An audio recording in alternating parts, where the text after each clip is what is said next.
Welcome to a story that changed everything we thought we knew about the human brain. This is not just the tale of a man who survived a gruesome accident. It is the story of a man who, through pain, iron, and blood, opened a window into the darkest corners of the human mind. His name was Phineas Gage. He had a hole in his skull, and in that hole, scientists glimpsed a terrifying truth: that your personality, your morality, your very soul, might just be a fragile illusion controlled by tissue and neurons. Tonight, we journey into that moment, the split second when metal pierced flesh and history was forever rewritten. We'll explore how one horrifying accident shattered 19th century science and opened the door to modern neuroscience, psychology, and the shadowy side of human behavior. What happens when the brain breaks, but the body survives? This is The Man with a Hole in His Brain, how Phineas Gage unlocked the mind's dark side. Let's begin. Part 1: The Accident That Changed Everything. The morning of September 13, 1848 began like any other in the quiet town of Cavendish, Vermont. A blanket of grey clouds hung low over the rugged landscape, and the scent of earth and iron filled the air near the railroad site. The workers were already deep into their routine, preparing to blast through rock to clear the way for the expanding Rutland and Burlington Railroad. Among them stood Phineas Gage, a 25-year-old foreman. Strong, sharp-witted, and respected, Gage was everything a leader in such brutal work needed to be: calm under pressure, intelligent, dependable. His crew admired him. They called him efficient, polite, and most of all, balanced. But that balance was about to be obliterated. The job involved packing explosive powder into deep rock holes, then tamping it down with a heavy iron rod before lighting the fuse. It was dangerous work, but Phineas had done it countless times. He moved quickly, tamping the charge, but something was off. The sand, meant to cushion the powder, had not been added yet. His rod struck bare powder. A blinding flash erupted. The earth shook. The iron tamping rod, 43 inches long, 1.25 inches in diameter, and weighing over 13 pounds, launched like a missile. It entered through Gage's left cheek, tore behind his left eye, ripped through the base of his skull, and exploded out the top of his head. He didn't fall. He didn't cry out. Astonishingly, he stood upright, staggering but conscious. Blood poured down his face and shirt. Yet Gage, somehow, spoke. "I appear to have met with a serious accident," he told his stunned crew. He was helped onto an ox cart and taken to a nearby boarding house. Along the way, he sat upright and spoke with clarity.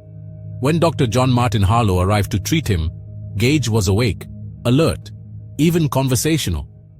Pieces of brain were oozing from the open wound in his skull, but Gage spoke with the same intelligence and memory as before. He recognized his doctor, his friends.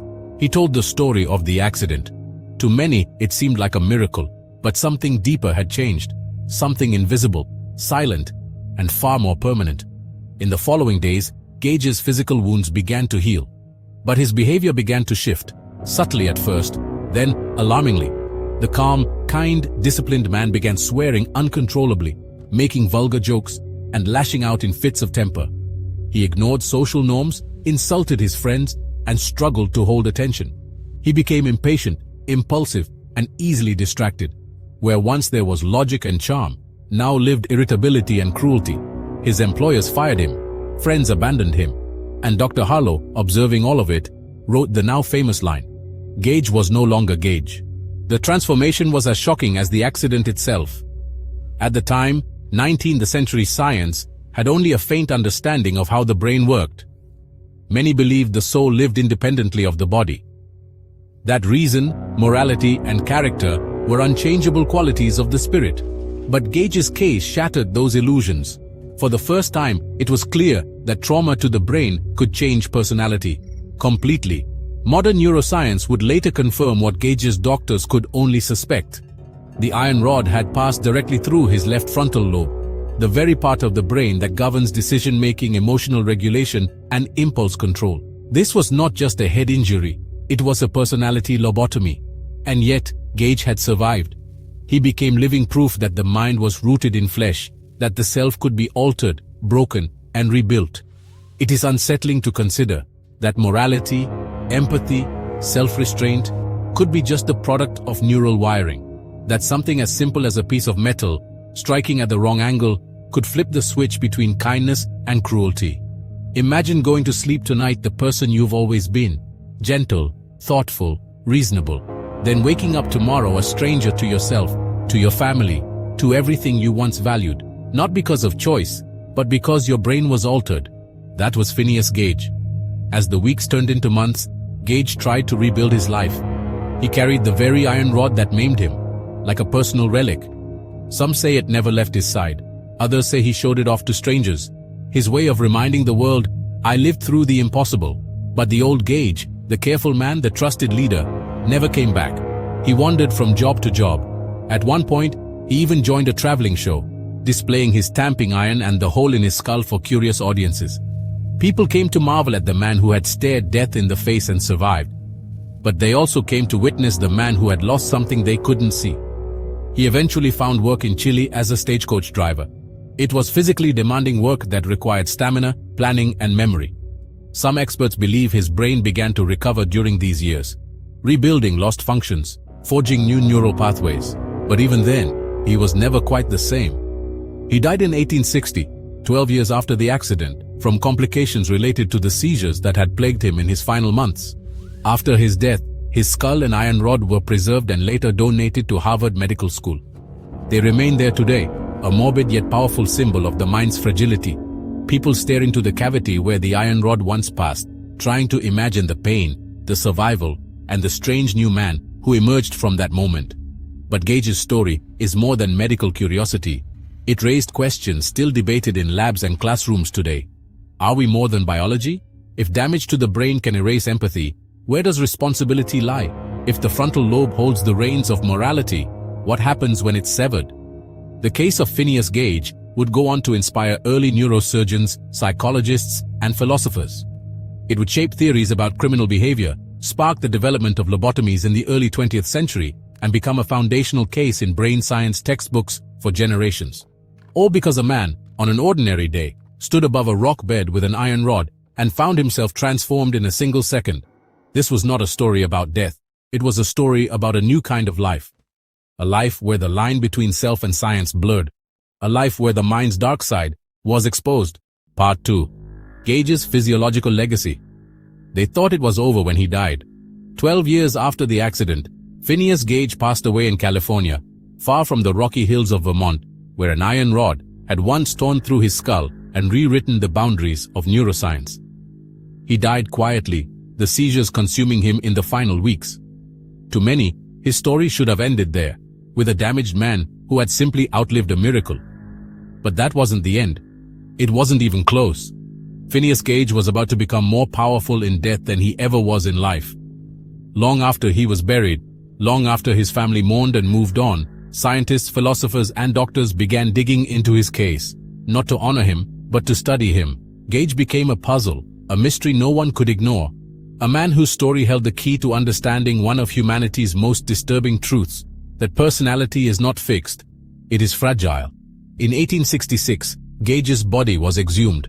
His family, perhaps reluctantly, allowed the removal of his skull. It was given, along with the famous iron rod, to the Warren Anatomical Museum at Harvard Medical School. There, under cold academic lights, Gage was no longer a person. He was an object of study, a relic, a specimen.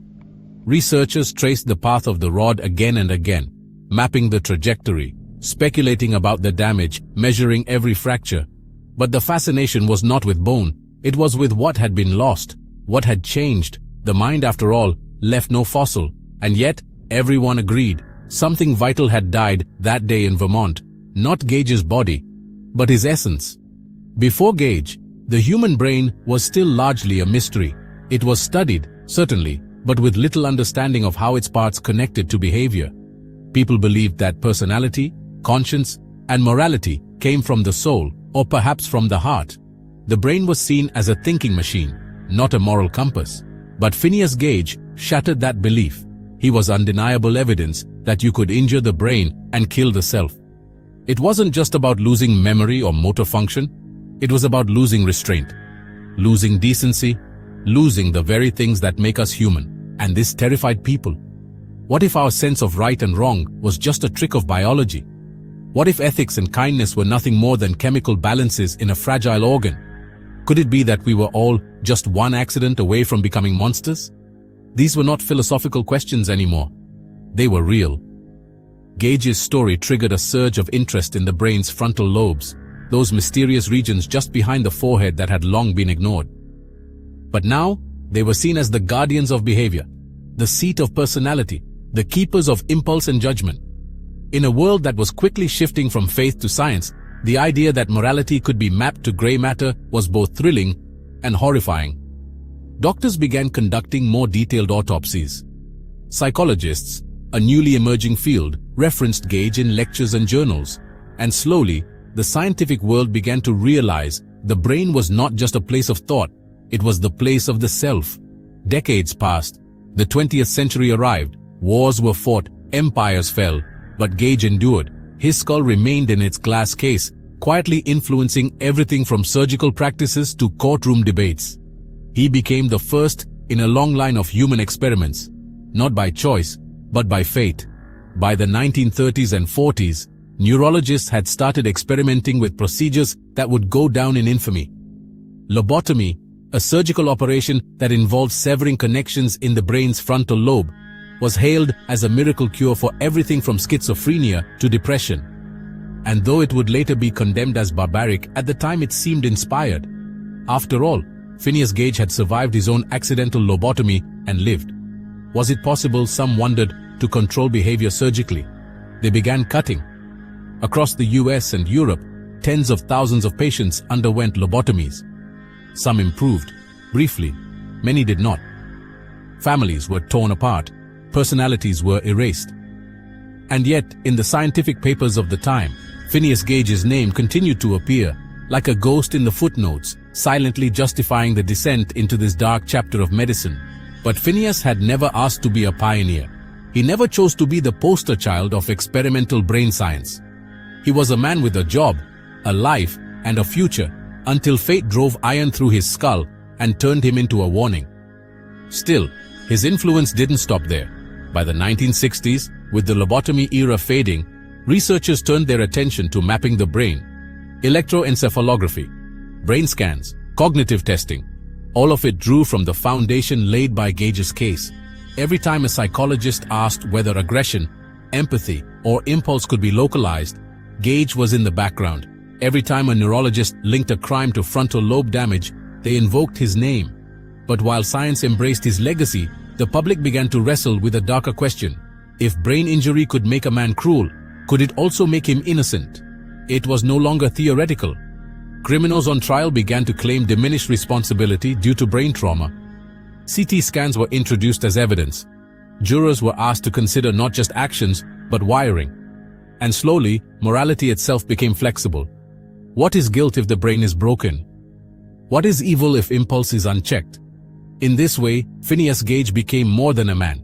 He became a rift between science and ethics, a reminder that what we are is not always what we intend to be. And yet, through all of this, Gage the person was often forgotten. He became a concept, a case study, a cautionary tale. Few asked what it must have been like to live inside that altered mind, to remember who you used to be, and know you could never go back, to feel rage bubbling inside and not understand why, to speak and not hear the venom in your own voice. What happened to Gage on the inside? What ghosts haunted him? We'll never know. His writings, if any, were never found. His personal thoughts are lost to time, but we do have the accounts, second-hand, fragmented, but chilling. One acquaintance said that after the accident, Gage could not plan ahead. He made decisions on impulse, often reckless and strange. Another claimed he showed no concern for others. His jokes were crude, his laughter bitter. His old friends drifted away, confused and unsettled by the stranger now wearing their friend's face.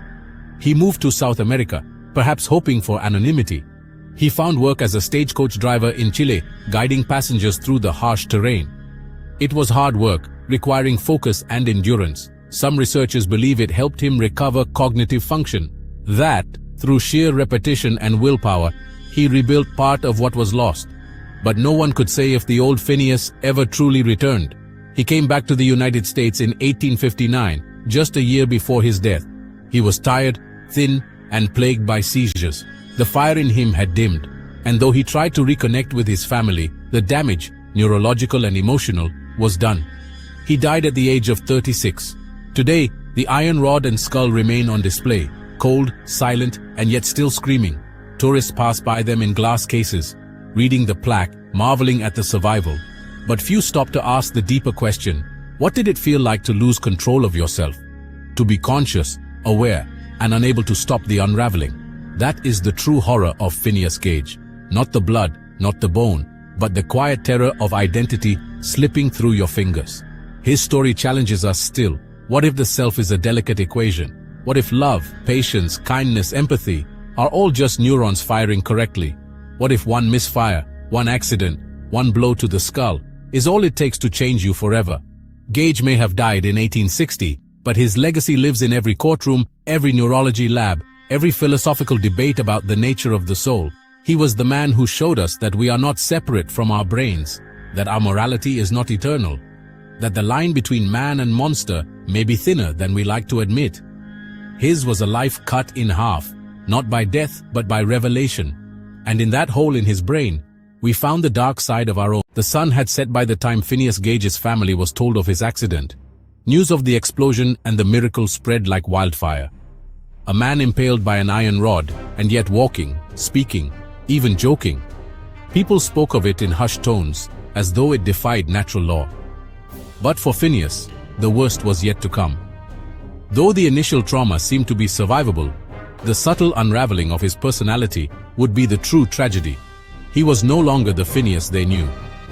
His mother, who once recognized a gentle, ambitious young man in her son, now saw someone volatile and distant. Friends began to notice something unnerving. He would snap at the smallest things, laugh inappropriately, and speak without filter. He was crude, unpredictable, and impulsive. This transformation, invisible to the naked eye, was evidence of something monumental, that a man's character might be embedded in the physical folds of the brain. In the 1840s, people believed the mind was a divine spark, untouched by biology. The soul was seen as sacred and separate from the flesh. But here was Phineas Gage, disproving centuries of philosophy by simply existing. Doctors and scientists flocked to him. A once obscure railway worker became the center of a new kind of scientific debate. What did his survival mean for understanding morality, identity, and free will? Could one injury truly turn a good man into a stranger? In time, his case would help birth the field of neuroscience. But back in the small town of Cavendish, Vermont, no one thought of Phineas as a miracle. They saw him as a man forever changed. He drifted from job to job. No one could trust his judgment. He had trouble holding down work and was eventually dismissed from several jobs due to his temper. Once known for his sharp intellect and leadership skills, Phineas had become a cautionary tale, living proof that damage to the brain could shatter the essence of a person. Years passed, and the novelty wore off. He was no longer the town's wonder, but their silent tragedy. Phineas became a drifter. He traveled across New England, trying his hand at various trades. But the erratic behavior always followed him. The man with a hole in his head had also, it seemed, lost something deeper: his identity. Eventually, Phineas made his way to South America, where he worked as a stagecoach driver in Chile. There, he showed glimpses of the man he used to be. The job required focus, routine, and interaction, and something surprising happened. He started to improve. This unexpected turn baffled experts. Was the brain recovering, or had he simply adapted to his new self? Modern neuroscience would later revisit his case and find that the brain, even when damaged, can rewire and reroute. It's called neuroplasticity. But back then, it was nothing short of a miracle. Phineas Gage didn't become who he once was, but he became someone else. Someone functional, even if not entirely familiar. Eventually, Phineas returned to San Francisco to live with his mother and sister, but the years had taken their toll. He began suffering from severe seizures. In 1860, 12 years after the accident, Phineas Gage died. He was just 36 years old. His skull, with the hole still perfectly intact, was preserved. And so was the iron rod that had nearly ended and reshaped his life. Both were sent to Harvard Medical School, where they remain today as symbols of an extraordinary journey through trauma and discovery. But Phineas Gage's story doesn't end there. His legacy lived on in textbooks, lectures, films, and experiments. He became the man who proved that the mind could break. That personality, emotion, and behavior, all that makes us who we are, could be altered with a single blow. His life opened the door to an entirely new science. And as we continue to explore the dark side of the brain, the questions he raised remain more relevant than ever. What really makes us, us? Can damage bring clarity? And if the brain controls our every thought, are we ever truly in control? Phineas Gage may have lived over 150 years ago, but in every MRI scan, every neurological study, every debate about consciousness and free will, his ghost still lingers. The wound was healing. The bone had begun to close, and Phineas could walk, speak, and even eat normally. But beneath the surface, something had gone terribly wrong. The townspeople of Cavendish began to whisper. This wasn't the same Phineas who had been well-liked, calm, and capable. This was a stranger in his skin. He became impulsive, profane, aggressive. He would lash out over nothing. He couldn't hold a job. He disrespected old friends. He gambled, swore, told inappropriate jokes in polite company, and couldn't finish even simple plans. Something had changed, not in his body, but in his mind, and no one knew what to make of it. For the 19th century, these changes were deeply unsettling. In a time when people believed the soul was separate from the body, that personality came from character, morality, or even divine design, Phineas Gage was living proof that a physical injury to the brain could change who you are. That terrified people. It challenged not just science but religion, culture, and identity. What was a person really, if not their thoughts, their feelings, their values? And what did it mean if those things could be altered by a metal rod and a moment of misfortune? Dr. John Harlow, Gage's physician, documented these changes with great care. He wrote that Gage was no longer Gage. He had recovered physically, yes, but something deeper had fractured. Harlow noticed that Phineas's ability to plan ahead, make sound judgments, or restrain his emotions had all but vanished. He was like a man who still remembered how to walk, but had forgotten why to walk or where to go.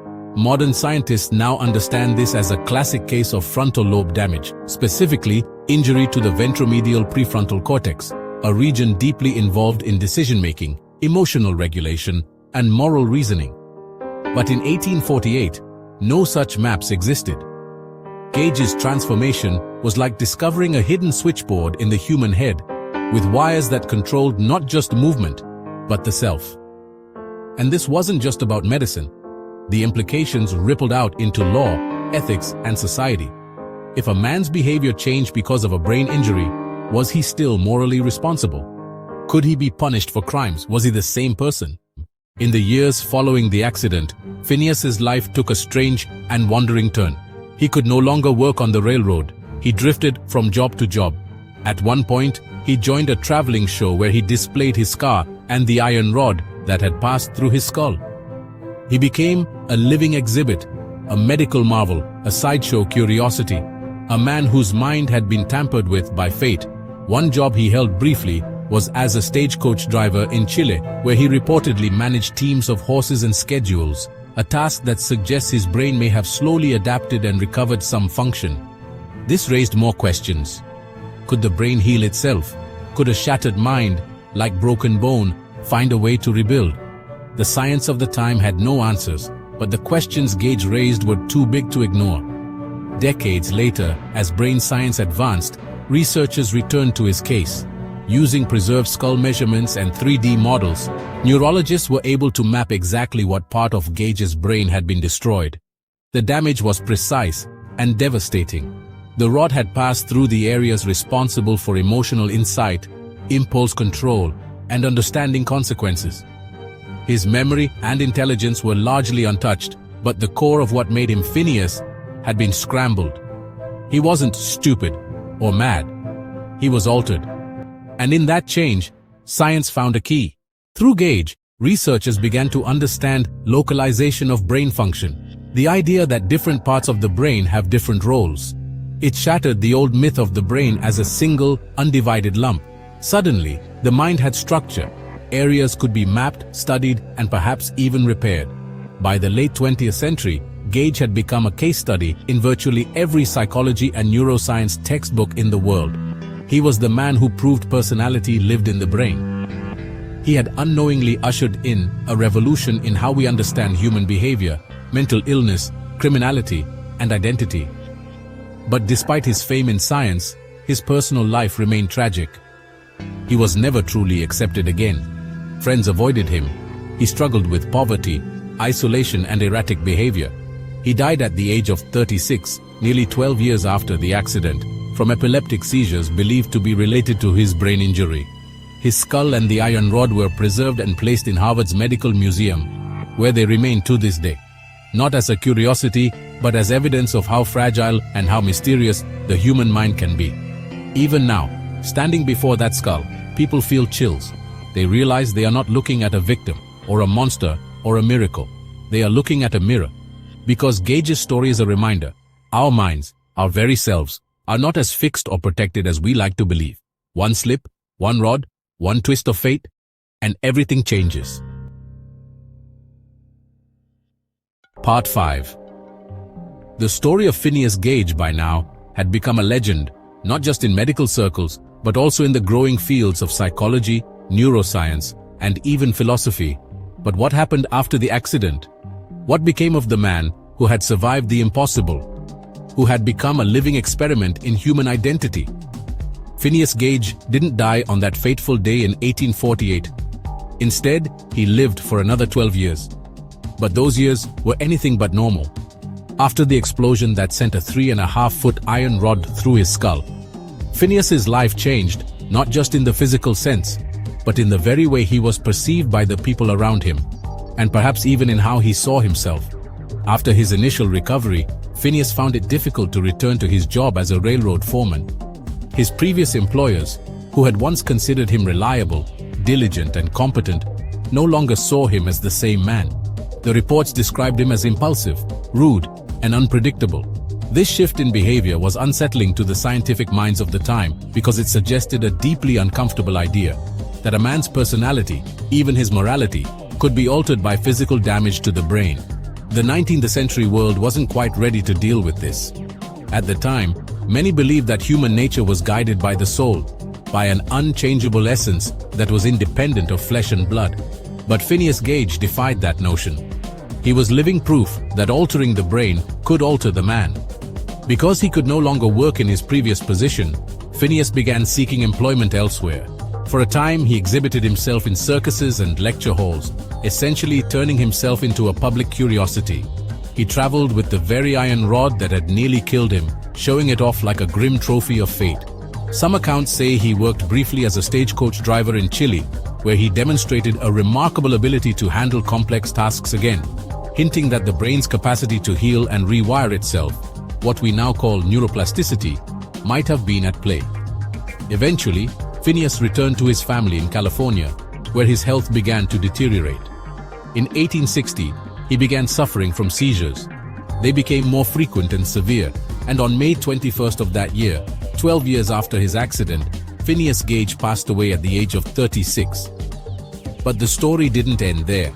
In a strange twist of scientific afterlife, Gage's body was exhumed 7 years later at the request of Dr. John Harlow, the physician who had treated him. Harlow had remained fascinated by Gage's case and wanted to preserve his skull and the tamping iron for further study. The skull and the rod were donated to the Warren Anatomical Museum at Harvard University, where they remain on display to this day. The scientific world continued to probe the implications of Phineas Gage's case.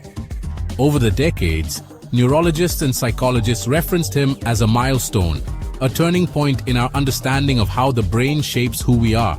The specific area damaged in Gage's brain, the ventromedial prefrontal cortex, would later be understood to play a key role in decision-making, emotion regulation, and social behavior.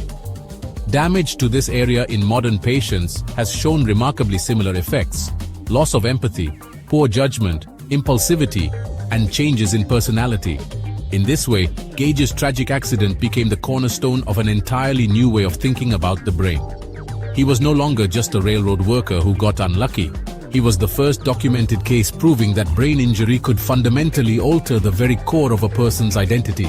This realization has had ripple effects through centuries of research. It's influenced how we understand mental illness, how we treat brain trauma, and how we view criminal behavior. If a brain injury can make someone morally irresponsible, what does that mean for concepts like guilt, justice, and free will? These are the deep philosophical questions that emerge from the iron rod's trajectory through one man's skull. The case of Phineas Gage pushed scientists to ask, if we are our brains, then who are we when the brain is broken?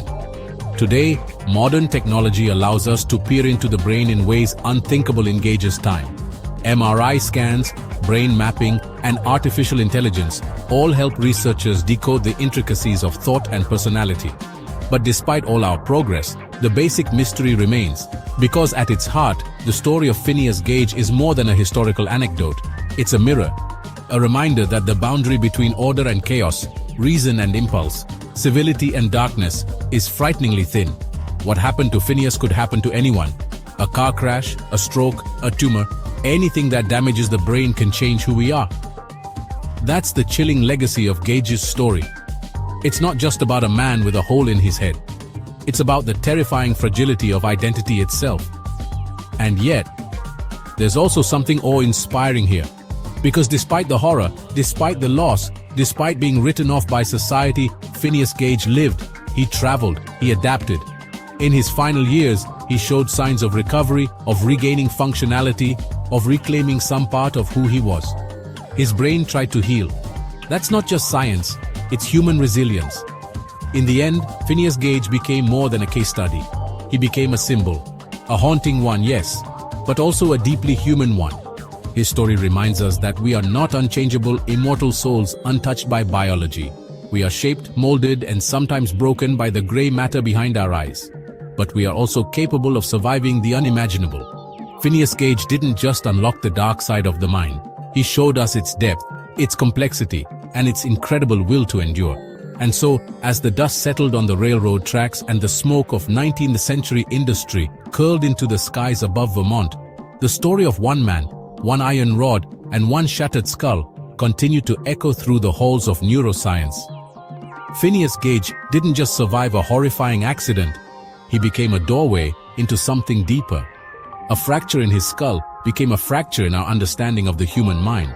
What changed inside him wasn't just memory or speech, it was personality, emotion, morality, and that's what truly shook the scientific world. His transformation forced us to ask uncomfortable questions. Are we really in control of who we are? Are our thoughts and choices truly ours, or just chemical sparks behind the curtain of flesh and bone? Even today, Gage remains more than a case study. He's a symbol, a grim reminder that the mind can change in an instant, and that the self we cling to might be far more fragile than we ever imagined. If this story pulled you in, if it made you question the boundaries of mind, soul, and identity, then don't forget to like this video, subscribe, and turn on notifications so you never miss what's next. This is Brain and Beyond, where psychology meets mystery and the mind reveals its hidden corners. Until next time, stay curious and don't be afraid to look a little deeper.